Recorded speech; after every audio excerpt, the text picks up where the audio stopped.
I used to be broke 2.5 years ago. I was broke, depressed, I had severe EDs, and I was living with my mom crying all day, okay?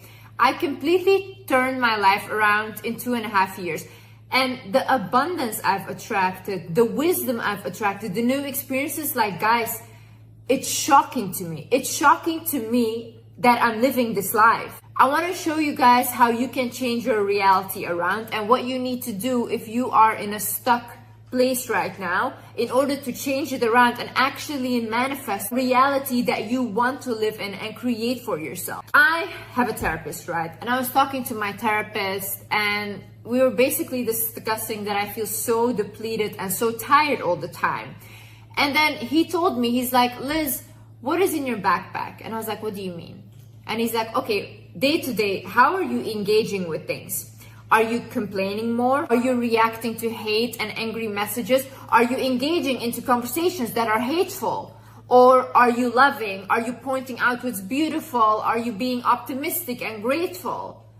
And then I was like, you know what? I've been complaining a lot these days, like literally so much, and have been focused more on what I don't have than what I have.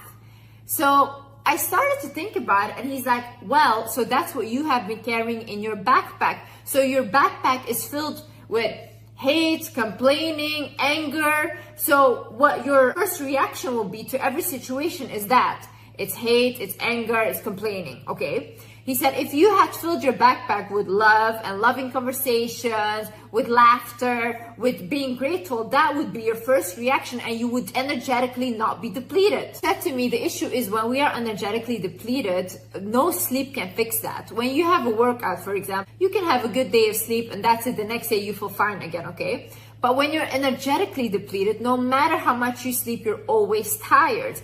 How do we tire ourselves out energetically? By engaging in negative things, by having negative conversations, by gossiping, by constantly saying what's wrong instead of what is right. So then I swear to God, guys, when I just realized that one thing, what he said to me about like, what is in your backpack? From that moment on, I started to actually watch the things that I talk about with my sister, with my friends, and I started to point out beautiful things and good things. I started to say out loud what I'm grateful for. And I swear to God, my whole energy shifted. Another thing you need to realize is, what do you want? What do you want exactly? Like, a lot of people say, oh, I want love. Okay, what does that mean? What does love look like for you? Because for a lot of people, they can get love from children, pets, from themselves, from friendships. Do you mean romantic love? Do you mean you want to attract a man? Honey, you have to be specific about this. A lot of you guys are not specific. Or they say like, oh, I want to be rich. Okay, how much money? How much money? In what way do you want to be rich? How do you want to attract that money? When you figure out what you want specifically, then you have to focus on that one thing. If, for example, you want to be more healthy or you want to create your dream body, right? Focus on that only. Focus on, okay, how do I get my dream body? What exercise do I need to do? Do I need to squat? Whatever. And you create that whole plan. When you focus on that, all the other things will come in. When we have too much that we need to think about as humans, we are more likely to not get anything done because there's too many distractions. Remove all the distractions, focus on one thing and all the other things will come. Because if you start working on, let's say, your dream body, your self-love will increase.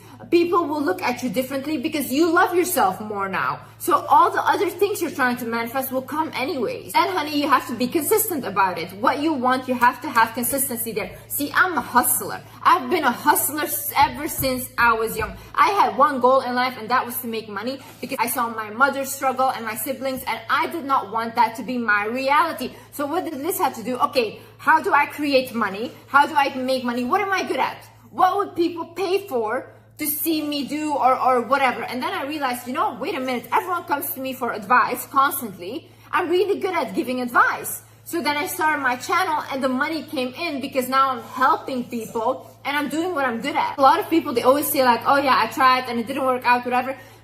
When you want something and you want it bad enough, it does not matter. People will go over bodies to get what they want when they want something bad, okay? You have to have that mindset. You have to want it as bad as you want to breathe, and that's when you will achieve what you want. I need you to ask yourself, why do you want it? You know why? I was talking to this famous YouTuber. We were sitting, I was talking to him, and he was like, yeah, you know, I kind of lost purpose and I lost motivation for my work and all these things. And he said, but you know, like maybe I'm gonna get motivation again and then I can buy a private jet or like an expensive car and this and that. And I looked at him and I was like, why do you want that? Do you want a private jet to impress others? Or is that because it's gonna feel something in you? Because this guy has a lot of money. He has all the cars. And yet he's still sitting here not feeling good about himself. So I'm like, what is a private jet gonna do? Try to fill a void again that cannot be filled, because a lot of people, they think that materialistic things will fill a void when it never will.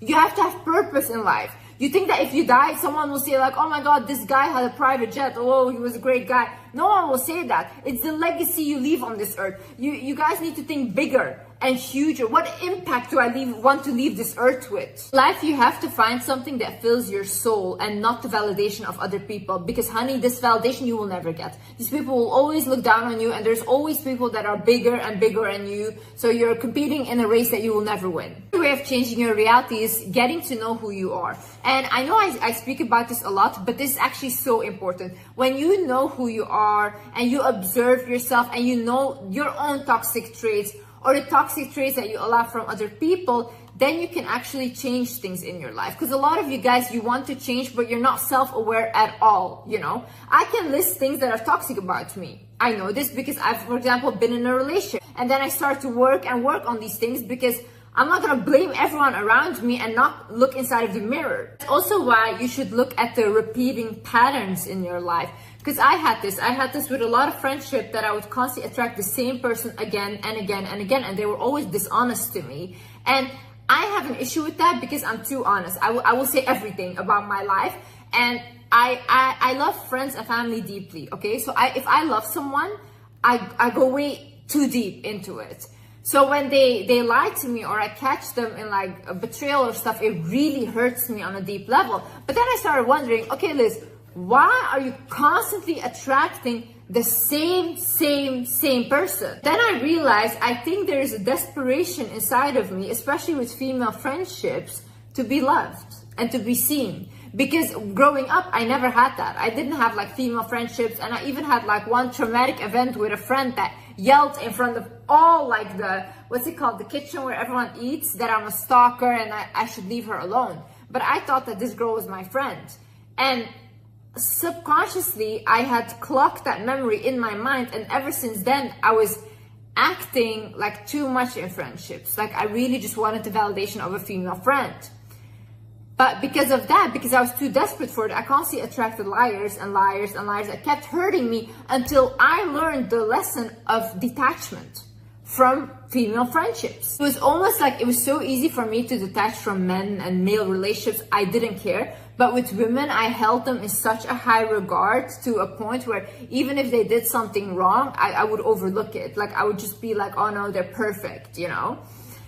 And I needed to learn that lesson, detachment, stepping away from desperation. But I had to look at the patterns first, and I had to recognize, where is this coming from, so I cannot repeat them again. Right now, if I have a friendship, it's not like that anymore. It's an equal friendship. And I also know what I want in friends now, because I studied myself first and my own behaviors. What I want you to do is just look at the people in your life, friendships, relationships, whatever, and look at the patterns. Are these people repeating themselves? Because these patterns reveal where your lesson lies. The other thing, when you're trying to manifest something, you have to ask yourself is, what frequency are you vibrating on? If your vibration does not match the thing that you want to manifest, you will not manifest it. Period, period, period, okay? A lot of you guys say, oh, I want to be a millionaire, I want to manifest that money, but you don't really believe that you can have that. You will never manifest it. Your vibration is not matching the energy of a person that has that much money. Another thing is, a lot of people say, oh, I want to attract love, I want to attract a good partner, but you don't love yourself. You're not connected to the love within you. You will not attract a partner that is loving or showing you love. Or you will attract a partner, you will attract someone, and they will show you, there will be a lesson for you that you need to connect to your self-love. So through them, you will learn to connect to your self-love. So you'll anyways have to come back to yourself. A lot of things that you guys are seeking outside are already within you. The money you're trying to manifest is your abundance in you. If you connect to what you already have on this earth and you feel grateful for it, you're a rich person and everything you have will amplify. But you're just looking at what isn't there instead of what is, and that's why nothing else is coming in. You know, when I started unlocking a lot of money, when I just truly started believing that I deserve to be wealthy. Another thing I need you to look at is who is growing you. I want you to actually take pen and paper and actually write down who is growing me in my life. A lot of you guys will have no one to write down because a lot of you are just picking people up, healing them, looking for people that are shattered to help them, but no one is growing you.